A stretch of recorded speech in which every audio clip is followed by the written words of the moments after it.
We want to find the gradient vector field of f of x comma y.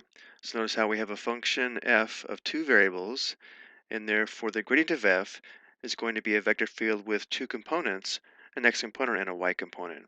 We use this notation here for the gradient of f, and we often say del f. And notice how this is equal to the vector field, where the x component is equal to the partial derivative of f with respect to x, and the y component is equal to the partial derivative of f with respect to y. If f was a function of x, y, and z, then the gradient of f would also have a z component equal to the partial derivative of f with respect to z.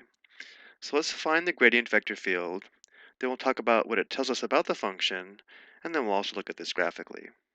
So because f of x comma y is equal to the natural log of the quantity 2x plus 5y, we'll be using the derivative formula, the derivative with respect to x of natural log u is equal to 1 over u times u prime. So del f, or the gradient of f, is equal to the vector field, where the x component is equal to the partial derivative of f with respect to x. The derivative of natural log 2x plus 5 with respect to x is going to be, again, 1 over u times u prime, or 1 over the quantity 2x plus 5y, times the derivative of 2x plus 5y with respect to x, which would just be 2, because we treat y as a constant. The y component is equal to the partial derivative of f with respect to y, which would be equal to, again, 1 over u times u prime, which would be 1 over the quantity 2x plus 5y times the derivative of 2x plus 5y with respect to y, so we treat x as a constant, and so we just have times 5. Simplifying, the gradient vector field, or del f, has an x component of 2 divided by the quantity 2x plus 5y, and a y component of 5 divided by the quantity 2x plus 5y. Now let's talk about what the gradient vector field tells us about f of x comma y.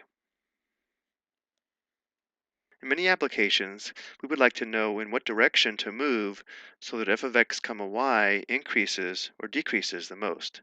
This direction is called the direction of steepest ascent or steepest descent, and the gradient gives us this information. The gradient at any point x comma y on the surface given by f of x comma y points in the direction of steepest ascent or largest increase, and the opposite of the gradient at any point x comma y gives us a direction of steepest descent or largest decrease. It's also true that the gradient will be orthogonal or perpendicular to the level curves of the surface given by f of x comma y. So let's take a look at this graphically. On the right side of the screen, we see the graph of the surface given by f of x comma y graphed here in blue, and the yellow plane is parallel to the xy plane. So as the yellow plane cuts the surface, it shows the corresponding level curve on the left, and we also have the gradient of f, or the gradient vector field, graphed here in red. So as we animate the yellow plane, notice how on the left, we'll see the level curve change.